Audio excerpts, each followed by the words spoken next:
I had lots and lots of questions come in from people who registered. So I'm going to answer those as we go through. I should introduce myself, I suppose, first. My name is Claire O'Brien and I am a nutritional therapist. So this evening, feel free to grab your dinner, grab some water, grab a cup of tea, and listen along. If you're listening later on and you have questions, you can get in touch with me. So what I'm going to do is start with what is bloating, first of all, and then the causes of bloating, some foods that help to reduce bloating, and the supplements that I find the most effective with the clients that I work with, and then talking about some of the breathing techniques, abdominal massage, and other things around habits and routine that can help to reduce bloating as well. And then at the end, you can go through some additional questions if you have any. So first of all, you're in the right place if you're having some gut health issues and you're struggling with bloating for way too long and it just feels like it's completely killed your relationship with food and you either dread eating or you just have a second wardrobe for the days where you're feeling like you're bloating the most.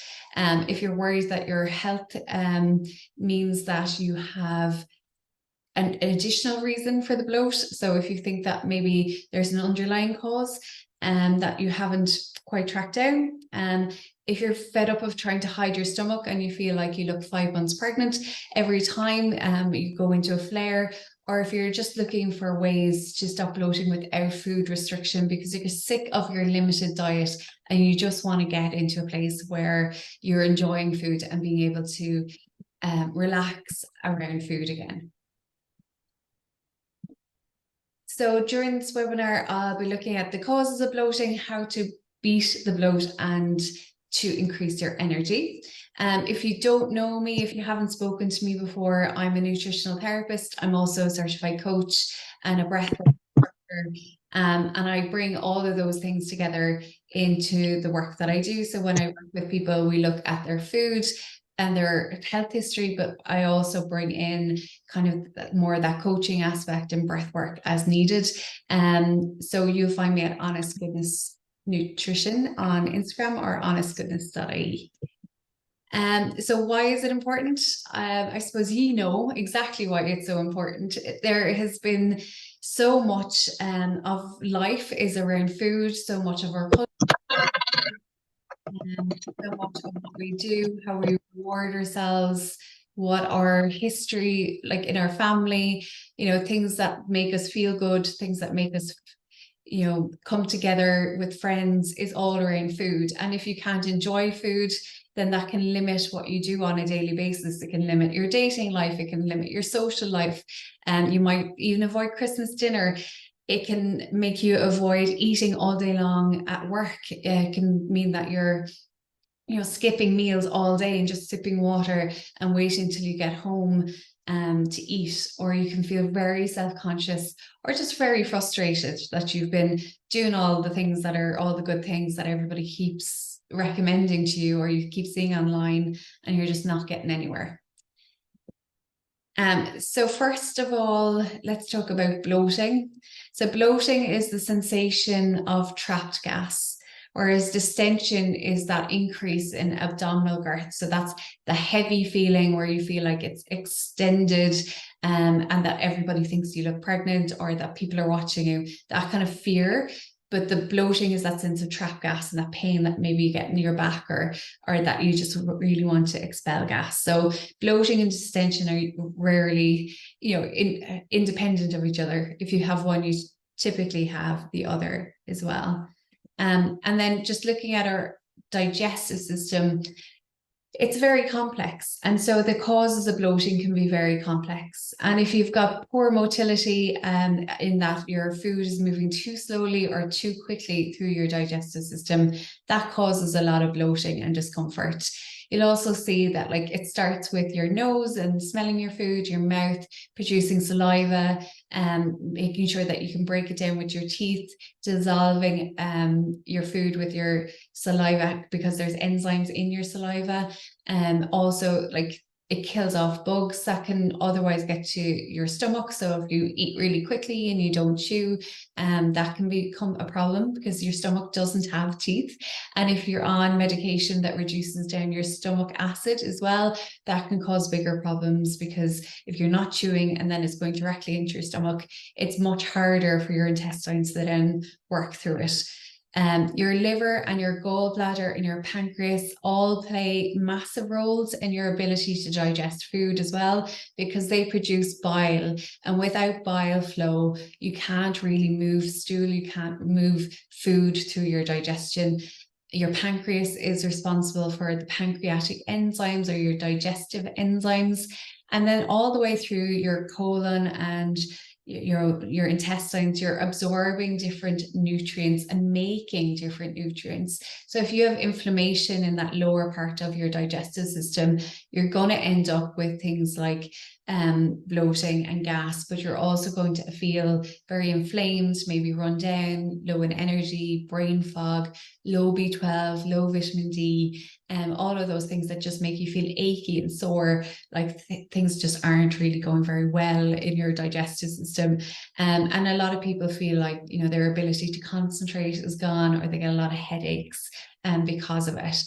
Also, our body and our liver and our bowels have a big role in eliminating our natural toxins. So everything that we do, from like every type of hormone that we make, to like all of the energy that we produce in our body to do anything from thinking to walking to like big workouts and hiking, all takes energy, and there is natural byproducts of that, and that needs to be broken down by our liver and excreted out by our intestines.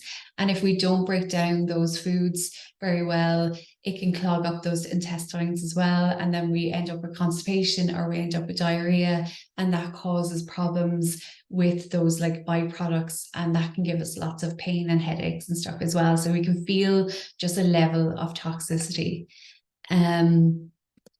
So some of the common causes of bloating and distension would be things like microbiome changes, where you have like bacteria overgrowth in the small intestine or large intestine, things like candida, parasites, pathogens, things like altered motility, where you have blockages, misalignment with like hip problems, lower back problems, low stomach acid can happen as a result of antibiotics, as a result of PPIs, maybe just genetically, or like gastritis as well would cause low stomach acid too, because it damages those cells in the top of the stomach. Or maybe you have a hiatus hernia, and that's why you have altered motility. And there's a lot of emotional factors under altered motility as well. So if you've been through a lot of stress or trauma or grief, it also changes how your body digests, and it can often not trigger that kind of cleaning, sweeping mechanism that's supposed to kill off bacteria, and we can end up with bacteria overgrowth as a result of that. It can also cause a lot of stress, anxiety, and depression, because there's a big interaction between our stomach and our brain. You can also have things like food intolerances and food sensitivities and leaky gut, which will cause bloating and distension.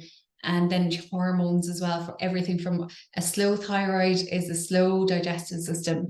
Estrogen and progesterone balance also dictate how much bile we produce, and that has a big impact regardless of your gender. And then you have other more complicated things like endometriosis, where maybe you have endometrial tissue attached to your gut, and that's causing pain. And then you have things like IBS, IBD, things like diverticulitis, which also cause, you know, lower bowel problems. So you've got intestinal blockages, maybe like little holes and gaps there as well. And one of the most common would be excess air or excess water. So people drinking too much water at meal times, not chewing, and taking in gasps of air, or irritation, where they're eating foods that are irritating their stomach or physically doing damage to their stomach. So those are some of the common causes.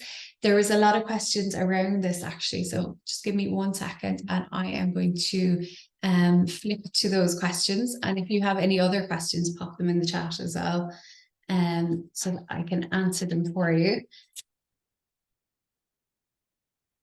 So the first question that I had was a group of questions actually around SIBO.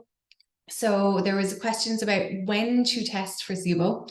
So basically SIBO is small intestinal bacteria overgrowth or intestinal methane overgrowth. And that just relates to the type of bacteria causing the problem.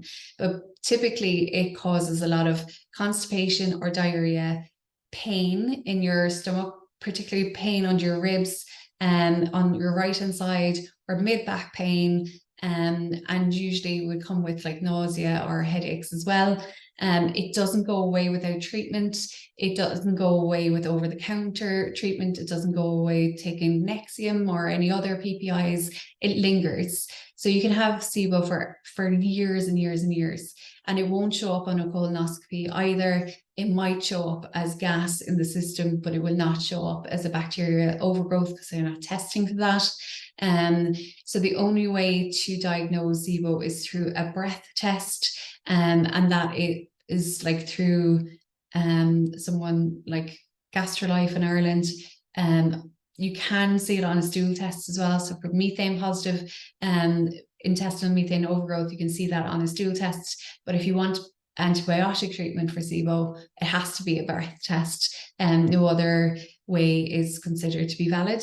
But for SIBO, if you feel those kind of symptoms are not going away and you've literally tried all the things, then it's definitely a good idea then to go and get SIBO tested. It is estimated that over 80% of people with IBS actually have SIBO, and SIBO can be resolved within like 12 weeks, and you can go back to nice healthy eating again and enjoy your food after years of restriction. And so it can be a big game changer. I also got a question about being able to lose weight when you have SIBO. So when you have methane type SIBO, it does cause a lot of constipation, and that can affect your estrogen balance. So you're not removing estrogen from your gut because you're not pooping. So that can cause the estrogen to recirculate, and that causes growth. So estrogen is a growth tissue. It also encourages fat retention, particularly around your middle. So that can cause weight gain as well. But generally speaking, once you're on the SIBO diet plan and you're killing off your SIBO, that stops happening. You start to have regular bowel movements again. That like hormonal imbalance comes back into balance, and then you can begin to lose weight then as well. So for people with hormonal issues or with thyroid issues, it can be very much like a picture of weight loss resistance, where your body just doesn't want to let go of that protective weight. It's trying to make more estrogen out of it as well. And so once that kind of underlying factor is gone, or you're on that kind of dietary plan with the herbs, you do tend to naturally lose weight there as well. Again, if you have that right-sided pain under your ribs, which was another question, where it's particularly abdominal pain after eating, that tends to be low pancreatic enzymes. So digestive enzyme support is needed, as well as a group of foods called cholagogues, which I'm going to explain in a minute. And then for like IBS as well, for trigger foods, that can vary. So I'll get into that a little bit more too. And then for things like, adding foods is what we really want to do with the IBS, rather than take away foods and then look at the other triggers. And besides the FODMAPs, we want to kind of get away from that as well. If your bloating is more around your hormones, then it's probably a estrogen dominance and a progesterone lack. That tends to be the typical picture. So not enough progesterone, and progesterone support is needed in order to reduce down the bloating. It's also common for people to get a lot of bloating and changes in bowel movements around their period, but it's not optimal, and you don't have to put up with it. You can still change it. And working with your hormones, giving them lots of protein, giving them lots of fats that help to produce more progesterone, and reducing stress really is the key to reducing bloating when hormones are an issue. So when I talk about gut bacteria, I always talk about the good, the bad, and the misplaced. So the good are things like your lactobacillus, your bifidobacteria, your Akkermansia, and the good E. coli. They're all the good guys that are breaking down your food, helping you make all the lovely vitamins. So you make your own vitamin K, you make your own vitamin B12, you make vitamins in your body as a byproduct of your gut bacteria. So when you feed your gut bacteria, they produce vitamins for you. So some we don't produce and we have to eat, like vitamin C.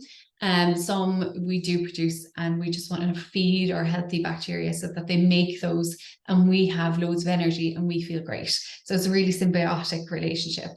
Then you've got the bad bacteria that cause issue, things like Helicobacter and pylori, and things like Clostridia and stuff, and they cause a lot of like loose bowel movements, nausea, headaches, upset stomachs, norovirus. All of those things would be the bad. Also UTI bacteria, you find it in the gut.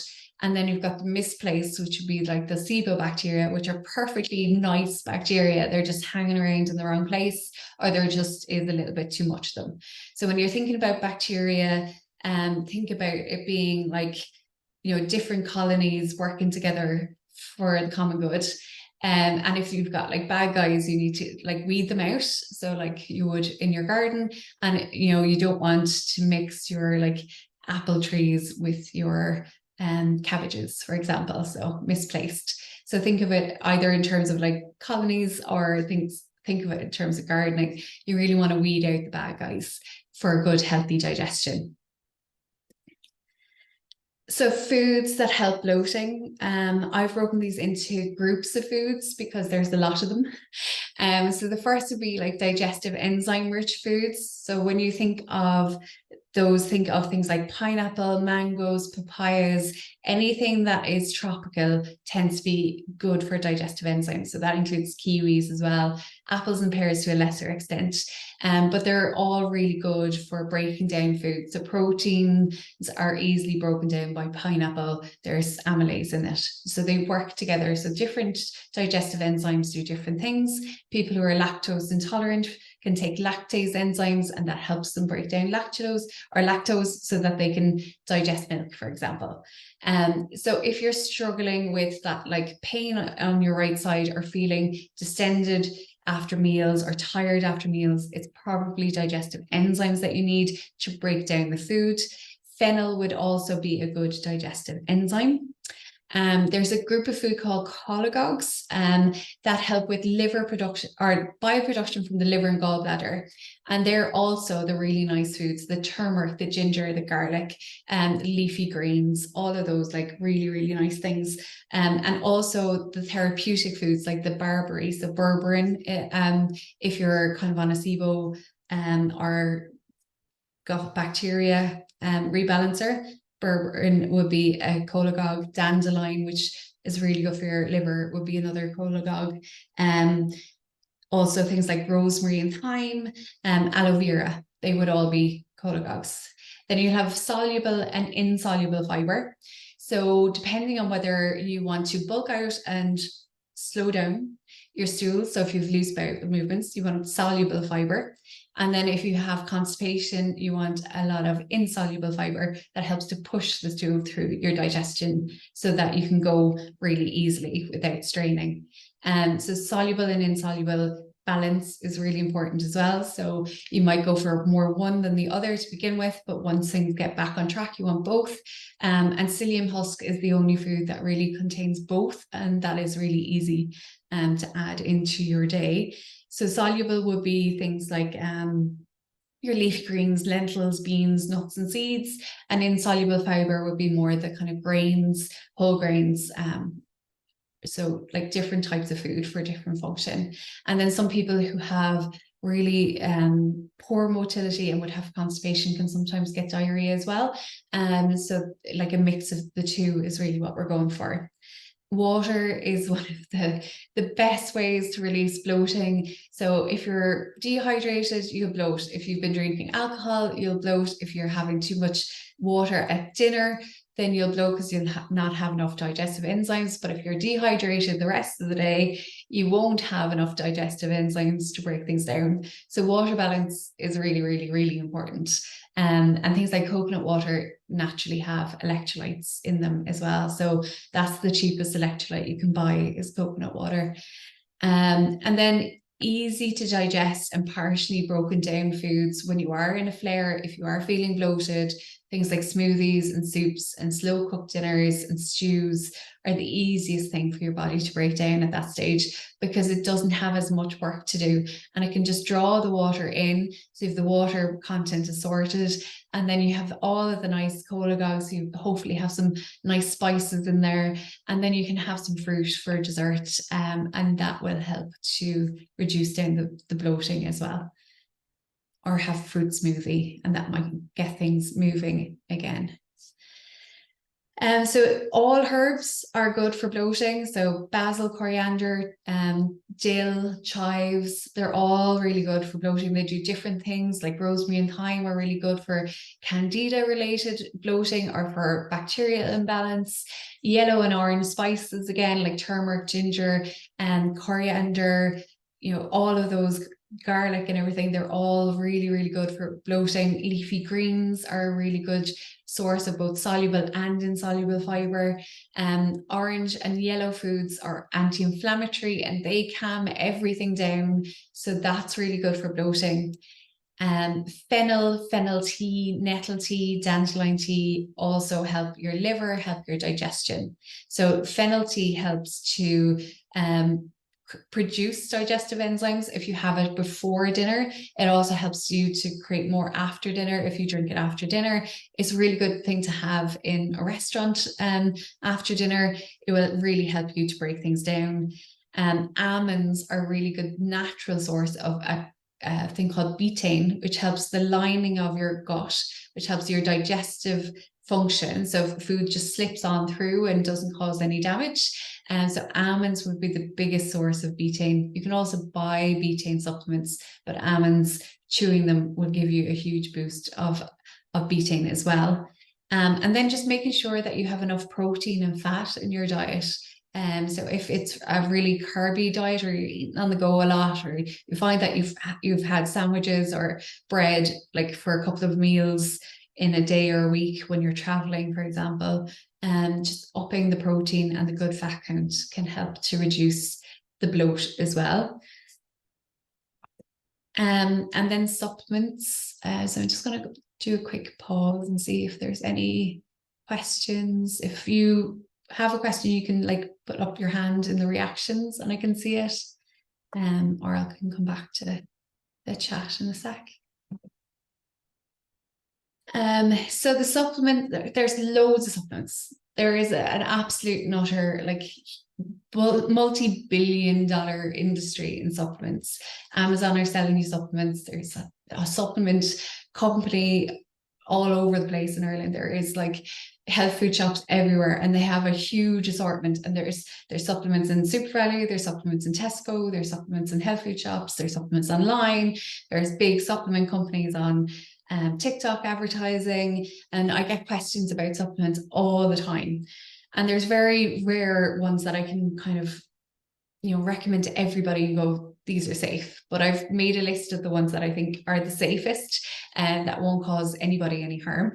There are certain things like omega-3s you shouldn't take if you're on blood thinners, things like that people don't particularly know about.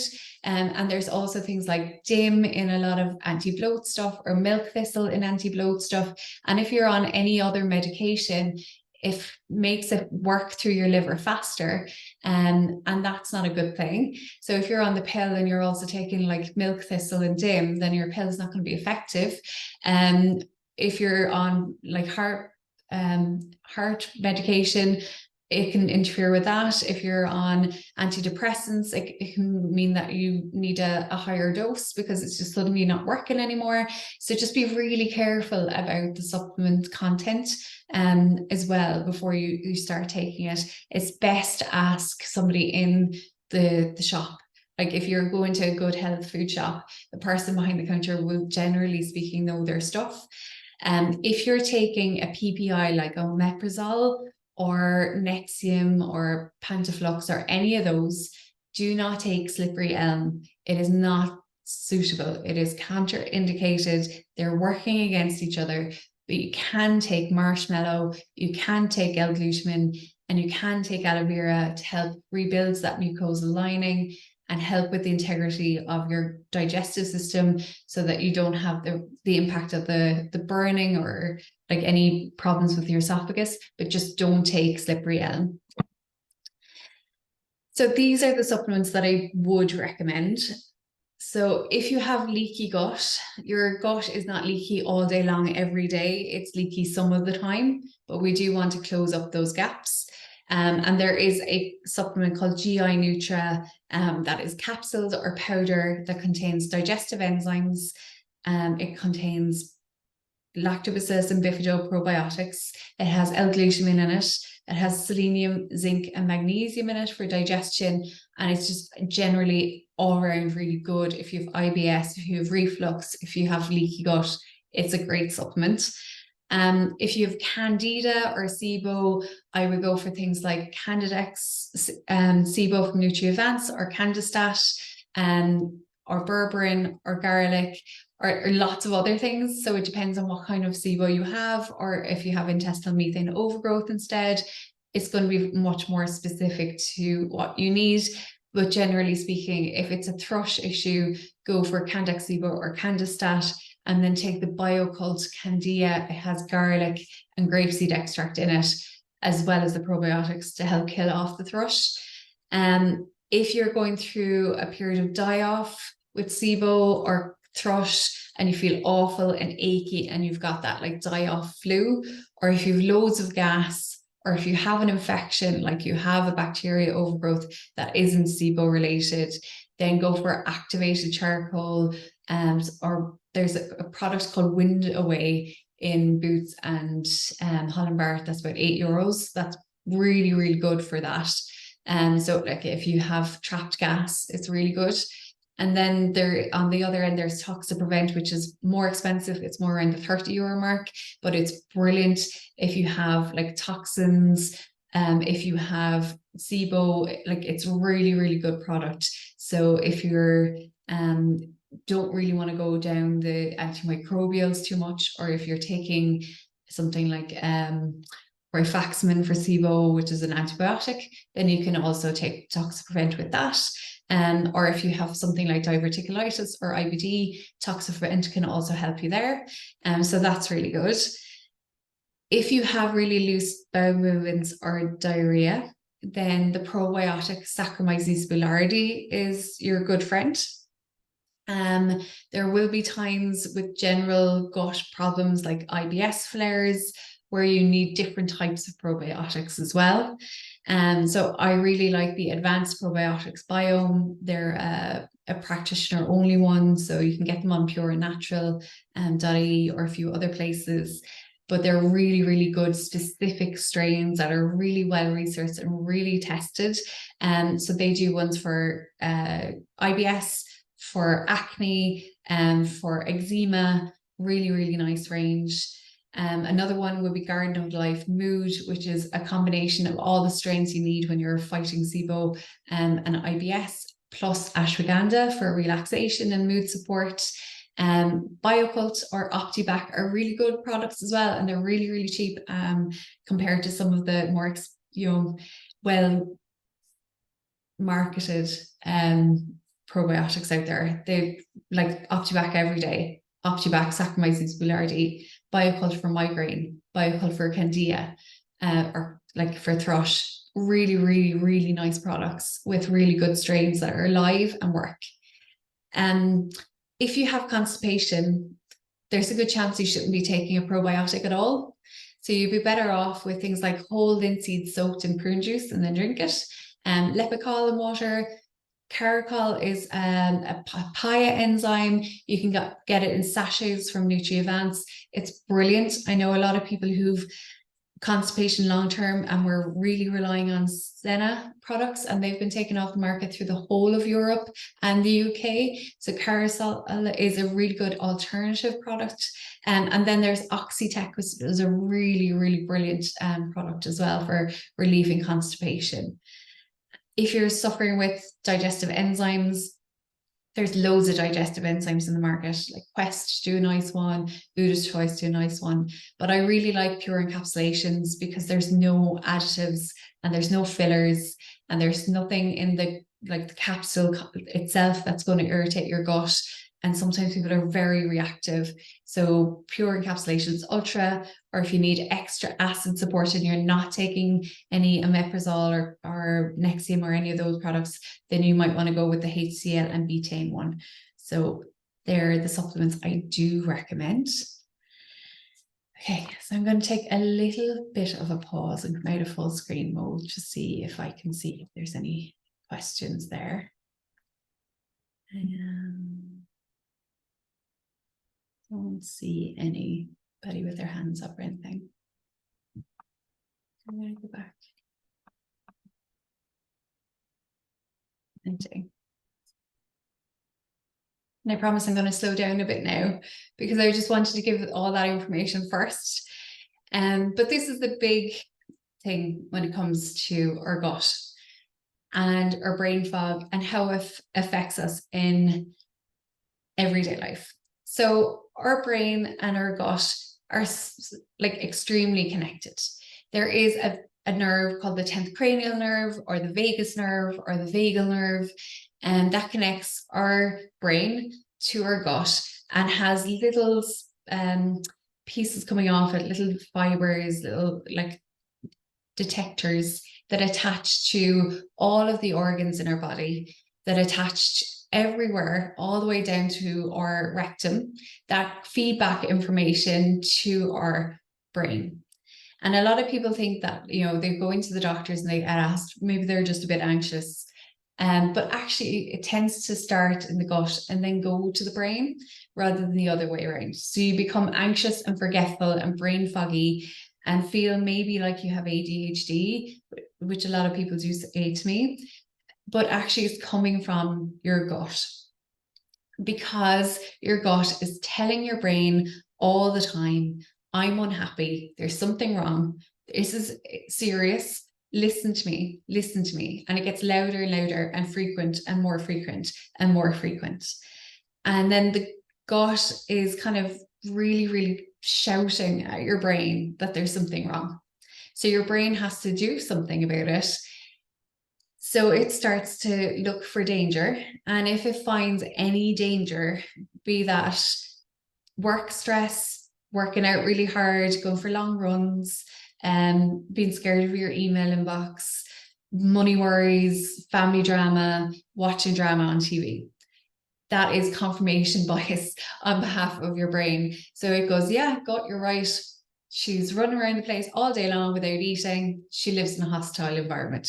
He never sits down and chooses food. Somebody must be trying to steal it. And then it starts to pump lots of cortisol into your body. And that cortisol then recruits adrenaline and the other hormones get involved. And it raises your blood pressure. It makes you breathe more shallowly. It makes you focus more on danger and finding it, on things that are far away instead of being able to read up close, because far away danger is where the threat is coming from. So it might be hard to read things or concentrate on a book or read a magazine or like look at anything that isn't social media content that it's like really light. It also means that like you don't have enough CO2 in your blood to release oxygen, so become like a little bit oxygen deprived. So that makes you a little bit more foggy brained. When your cortisol level is high, it stops you from creating thyroid hormone. So that makes your digestion sluggish. And in a fight or flight situation, your gut generally picks either we're going to get rid of everything and run and have loose bowel movements, or we're going to hold on to everything, slow everything down and digest it later. And then we get poor motility with bloating and gas and constipation typically.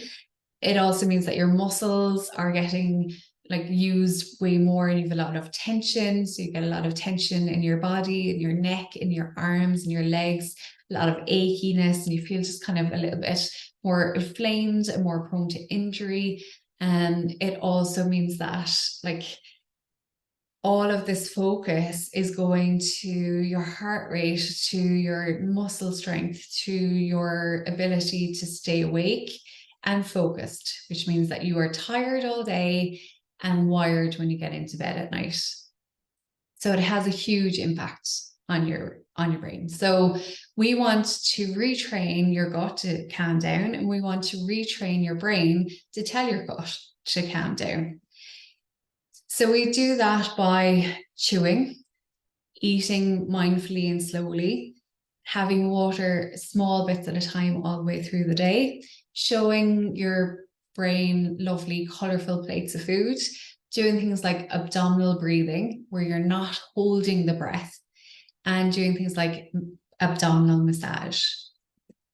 So when it comes to breath work, it's all about soft breathing. Breathing into your diaphragm and into your belly, breathing really slowly, and using your diaphragm to breathe.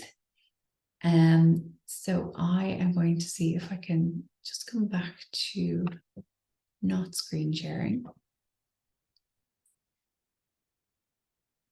And I'm going to just pin myself maybe. What, I can't really see myself.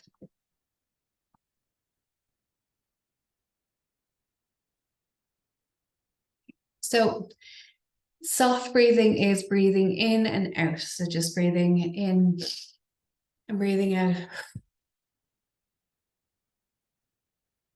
And then just returning to a normal breath and being conscious of allowing that breath to come down lower into your body. So into your lungs, not up into your chest or into your throat, and filling up your body with breathing, but not holding it and not counting. Slowing the breath would be like doing an inhale, say for a count of 4, and an exhale for a count of 5, without holding. So in and out. So in this breathing practice, you would breathe in and out through your nose, because there's an old yogic saying that says, the mouth is for eating, the nose is for breathing. So in and out through the nose softly. If you're feeling anxious, you are better off to start with no hold. So instead of doing box breathing, just breathe in and breathe out. Then once you start to feel like your body's relaxed a little bit, then you can start doing the box breath of breathing in for 4, holding for 3, breathing out for 5, having maybe 1 breath hold before you come into the next one. And what you're doing there is adding in extra CO2 into your bloodstream. So that releases more oxygen. So you get the right amount of oxygen, and then your body starts to let go of that like tension and let go of the shoulders, and you go into that rest and digest mode instead of the fight or flight mode. So using the breath that way. But if you're feeling anxious, or you're feeling low, or if you're feeling angry, don't hold your breath. It will work against you. So just do the really soft breath. And the breath that is the most important is the diaphragmatic breathing. So I'm not really able to show you very well right now, but I'll put it into the notes. So diaphragmatic breathing or accordion breathing is when you breathe in through your nose to fill up your lungs, and that expands your side ribs and lets go of tension in your mid back, and it puts you into rest and digest mode pretty much straight away. So you can start by holding onto your ribs, and when you breathe in, work on expanding those ribs. And when you breathe out, imagine your diaphragm pushing up and everything else collapsing down. So everything there that's moving is just my rib cage. not my lower abdomen or my belly. I'm not trying to breathe into my navel. I'm trying to breathe into the sides of my ribs and the back of my ribs and expand there. If you can do that even for 30 seconds at a red light, when the kettle's boiling, whatever, it puts you straight into rest and digest mode, and you're much less likely to have bloating then. So if you want to, like, if you don't have much movement, most people don't, you can get like a belt or something soft, like the belt off like a dressing gown or a scarf, and you can hold it across like this, and you can breathe in and just feel whether you're actually making that belt or scarf feel tight around your ribs or not, and then work towards it. If you can't get any movement, just imagine that it's doing it. Just focus the breath on like expanding the rib cage and collapsing the rib cage until it starts to do it over time. So it is a practice. It takes a bit of time to get there, but just breathing in and breathing out really slowly into your rib cage, into the diaphragm. So when you breathe in, your diaphragm moves down. When you breathe out, the diaphragm moves up. But it's kind of like you're pulling and filling up the balloon, and you're pushing up and releasing the balloon. So I hope that makes sense. I'm going to go back into the slides, and hopefully you'll be able to see those again in a second. So they're back up there now. So I generally will give out, instructions on how to relaxation breath or diaphragmatic breathing. It takes a little bit of time to learn, but once you do it, ideally you'll be doing it all the way through the day rather than picking a time and just doing it then. And making sure that you breathe and slow your breath and make it deeper before you start eating. So that you digest well. So if you don't do the breath work, I suppose, and you're rushing around all day, or you're angry, or you're upset about something, then it does impact on your body's ability to digest. So we want to just get it from that fight, flight, or freeze mode back into rest and digest all the time. Abdominal massage, if you have bloating or constipation, is really, really helpful. So it's just rubbing up in a circular motion around the right side through your ribs, then across to the left, and working your way back up from the hip bone, back across to the belly for 2 or 3 minutes. And then you can use, your fingertips to rub in a circular motion as well. You can press into anything that feels like it needs a little bit more attention. Move it right down, like right down into your pelvis, right the way across. You should be able to feel it, and really gently kind of rub it. And then if you do that in a clockwise motion for about 10 minutes, you definitely will have a bowel movement after that. It will also help to relieve the bloating, so you don't feel like things are stuck there anymore. So most of what is the bloating is just food not moving through at the right pace in the right place. So we just want to get it from into the right place at the right pace, and encourage that. So you can do that in the morning, you can do it at nighttime, you can do it both, you can do it after meals if you're at home, and you can just lie down in front of like a good movie that's nice and relaxing to watch, and rub your stomach. That really helps. If you're going through SIBO or something else and you want to help with detoxification of that die-off or encourage liver function, or if you have heavy periods and you just want bloating relief because of that, then I'd really look at castor oil packs. So castor oil soaked into an old tea towel, put it onto your tummy or onto your liver, and put a hot water bottle on top of it, and then get yourself nice and cozy and lie there for as long as you can. And that really helps. You'll hear gurgling and moving, and you might even feel things moving around as toxins and stool start to move.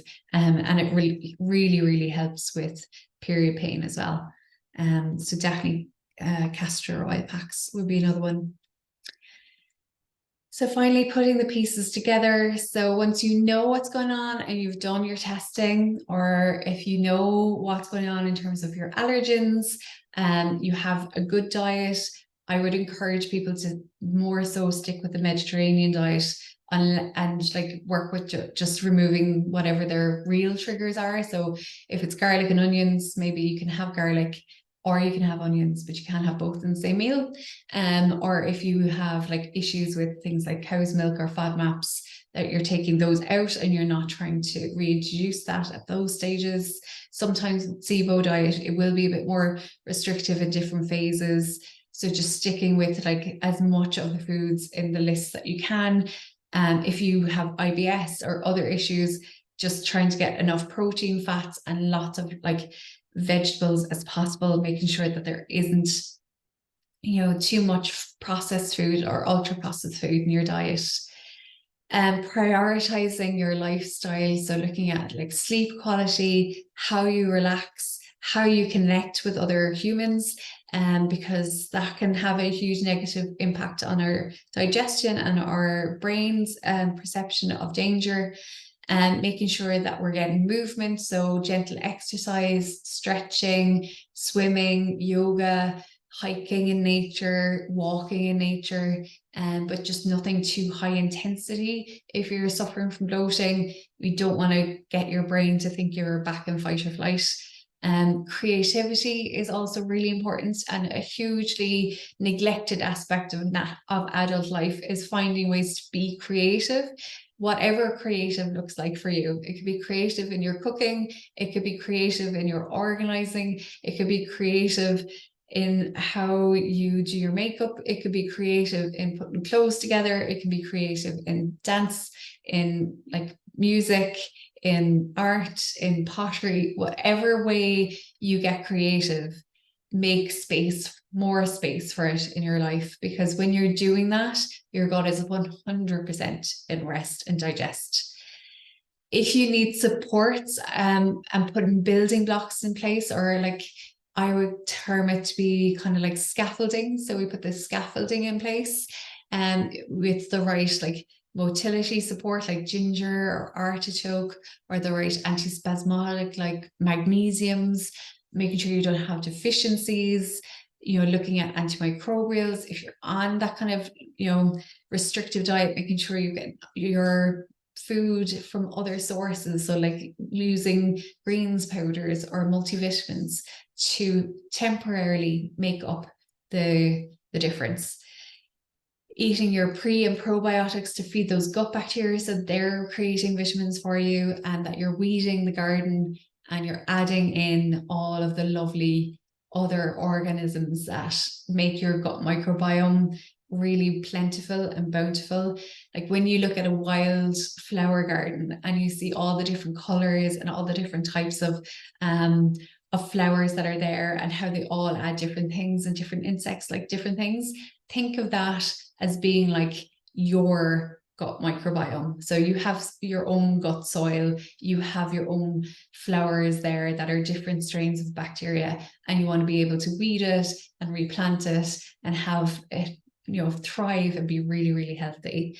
And if you have any questions about anything that I talked about, if we're already working together and you're like, oh, you never told me that, Claire, or if you're like thinking, oh, how do I do this? This seems like an awful lot of work, and how do I make it simple?